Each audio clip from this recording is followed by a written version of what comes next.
So that means no baby? Ilan ba kayo magkaka-baby? Sana magkaanak na kayo. Napi-pressure kami guys. Huwag kayong magulo. Kasi we are trying to make it.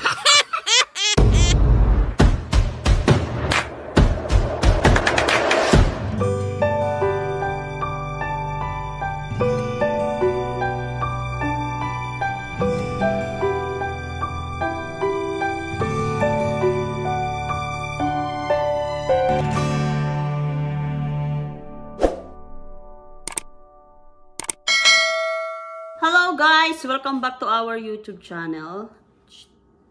My husband is already wake up. So, I'm gonna give you some updates sa mga laging nagko-comment about kailan ba kayo magkaka-baby? Sana magkaanak na kayo. Sana magkaroon na ng baby bunny, baby bird, mga ganon. So, napi-pressure kami guys. Huwag kayong magulo. Kasi we are trying to make it. So, hindi lang naman kayo yung gusto. Kami din gustong-gusto namin. Especially yung aking husband. Right there, you really want to have a baby already, right? Mm-hmm. So, we're trying to do our best. Oh my gosh! So, first time ko lang guys dito sa Amerika nagpa-pap smear. So meron akong dalawang anak sa aking previous relationship. So I am never do pap smear in my life. So ngayon lang na 35 years old na ako kasi require nung aking doktor. Yon, sana all my doctor. So, ayun, meron tayong doctor dito sa Amerika every a year na dapat every 1 year meron kang check-up. So, ayun.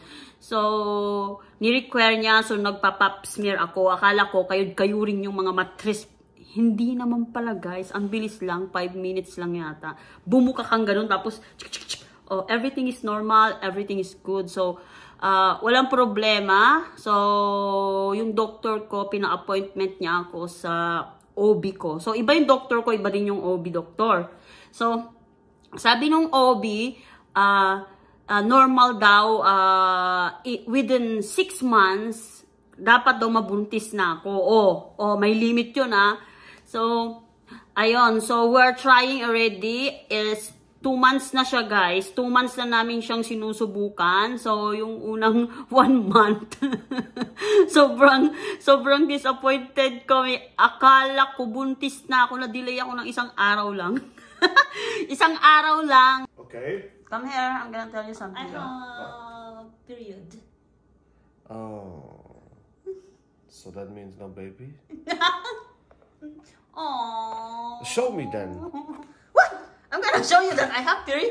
It's not enough to say I got period. So, ayun, sabi nung OB ko, within 6 months daw dapat nakabuo na kami. Pero kung hindi daw, we need to contact them again to have appointment or do something. So, bumalik kami naman sa aming doktor. Tapos si husband ko naman nagpa-check up. So, ang sabi sa doktor namin, tinuruan niya kami ng natural way.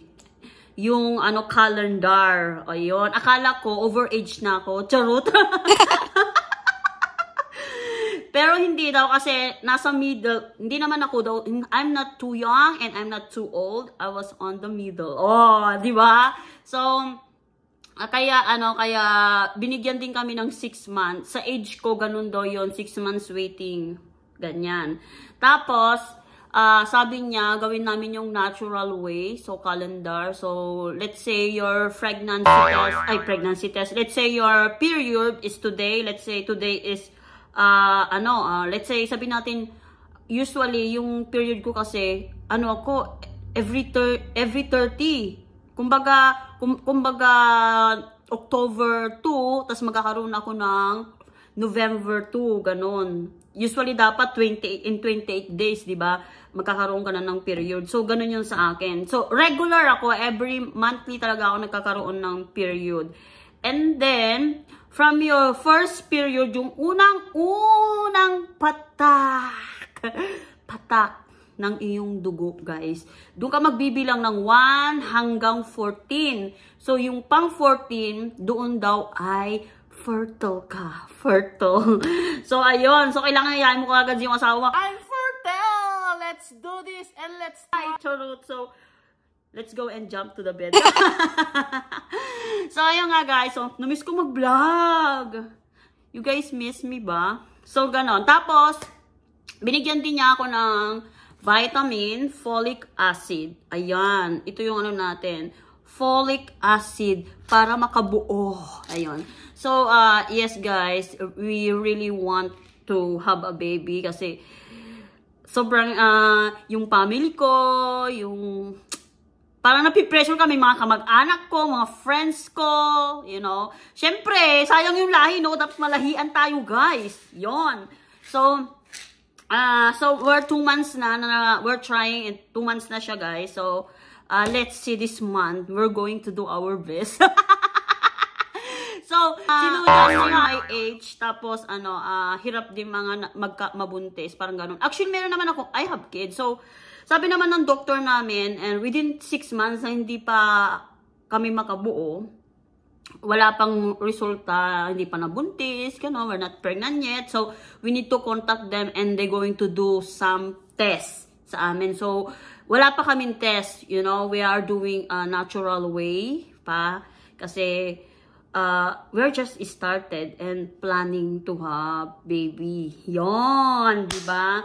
Siyempre, binata yung asawa ko, no kids. So, kailangan kong bigyan siya ng kids, di ba? Lahian natin siya, guys, ng kagandahan ng mga Pilipino!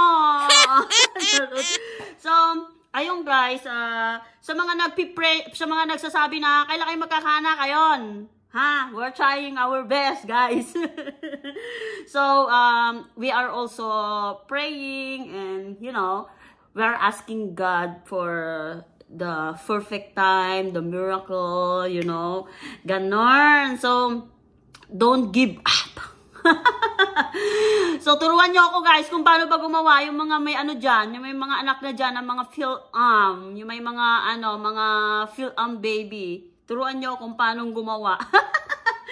So, ayun guys, thank you guys for watching. So, I'm gonna give you update every month kung anong nangyayari. So, yun lang guys, today my vlog. Ayan. We really praying to have our baby too, 'di ba? Kasi syempre, sayang yung lahi, no?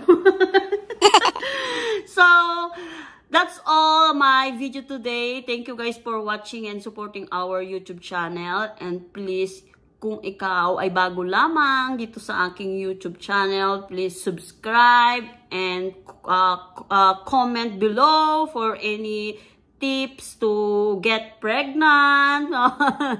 Diba? Siyempre matagal-tagal na yung panganay ko guys ay 16 years old. And then yung pangalawa ko is 12 years old. So, ayun, medyo matagal-tagal na. Mahina na ang tuhod ni Inday.